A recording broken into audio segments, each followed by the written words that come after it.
आग लगी तो कैसे वो सिलेंडर्स सिर्फ एक लोहे का डिब्बा बनकर रह गए, उनसे कोई मदद नहीं मिल पाई। और लोग वहां, फायर एग्जिट का कोई रास्ता नहीं था, लोगों ने एसी के डक्ट्स तोड़े, खिड़कियां तोड़ी, वहां से बच्चों को बाहर निकाला। ये हालात थे। इस खबर पर नजर रखिएगा, क्या कुछ रिपोर्ट उत्तर प्रदेश के सीएम योगी आदित्यनाथ के सामने पेश की जा रही है, सौंपी जा रही है, इस पर भी आगे हम आपसे समझेंगे। लेकिन फिलहाल बहुत बहुत शुक्रिया तमाम जानकारी के लिए। अब बात करेंगे दिल्ली में सनातन बोर्ड की मांग को लेकर। कल सनातन धर्म संसद का आयोजन किया गया। इसमें द्वारिका पीठ के शंकराचार्य सदानंद सरस्वती समेत देश के प्रमुख 50 से 60 संत साध्वी कथावाचक शामिल हुए। संसद का आयोजन कराने वाले कथावाचक देवकीनंदन ठाकुर ने वक्फ बोर्ड की तरह ही सनातन बोर्ड बनाने की मांग की है। सुनिए।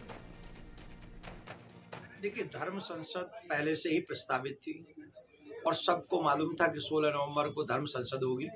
इसी के चलते हुए आज देश के बड़े बड़े धर्माचार्य, महामंडलेश्वर, अखाड़ा परिषद के अध्यक्ष और जगत गुरु शंकराचार्य भगवान यहाँ उपस्थित थे। अनेक धर्माचार्य, हमारे वृंदावन के बड़ी भूमिका में संत महात्मा कथाकार धर्माचार्य पधारे, अयोध्या से बड़े बड़े महंत पधारे, हरिद्वार से बड़े बड़े संत महात्मा पधारे, काशी से ऐसा कोई स्थान नहीं जहां से धर्माचार्य यहाँ ना उपस्थित हुए हो। और जिन्होंने सबने मिलकर एक स्वर में एक साथ सबने कहा है कि सनातन बोर्ड का निर्माण होना चाहिए।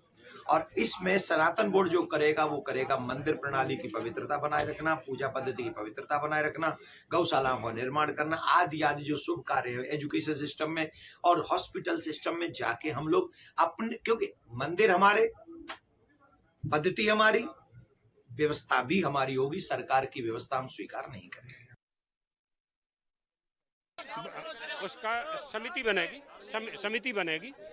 अभी आगे इसके क्या प्रोसीजर, आज के बाद का आगे का क्या करेंगे? बताए ना आपने, प्रवचन नहीं सुना हमारा? नहीं सुना, फिर भी एक बार बता दीजिए। आगे आंदोलन होंगे हर जिले में। गुरु जी, जरूरत क्यों है महसूस है कि सनातन बोर्ड की अब इतने सालों के बाद अब देश में विधर्मी आक्रमण कर रहे थे, इसलिए।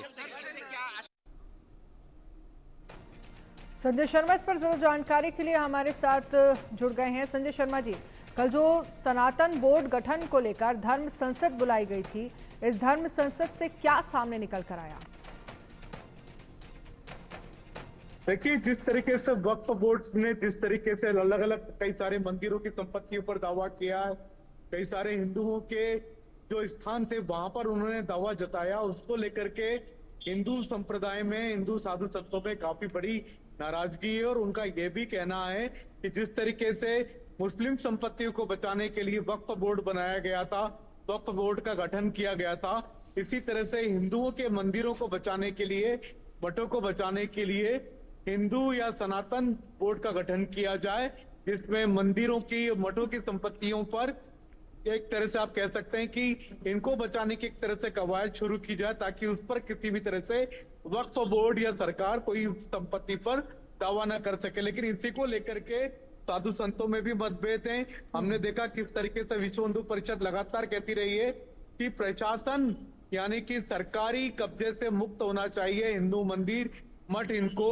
सरकारी कब्जे से मुक्त किया जाए, प्रशासनिक अधिकारियों से मुक्त किया जाए, यानी कि सरकारी हस्तक्षेप इनको बर्दाश्त नहीं है। तो कहीं ना कहीं हिंदुओं में ही इसको लेकर के विभाजन साफ रूप से, स्पष्ट रूप से दिखाई दे रहा है। हालांकि देवकीनंदन ठाकुर इसकी अगुवाई कर रहे हैं, इस आंदोलन की।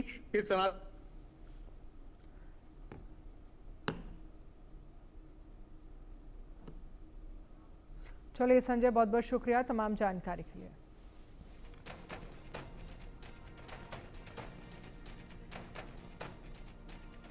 एक छोटे से ब्रेक के लिए रुकेंगे, ब्रेक के उस पार खबरें लगातार जारी हैं।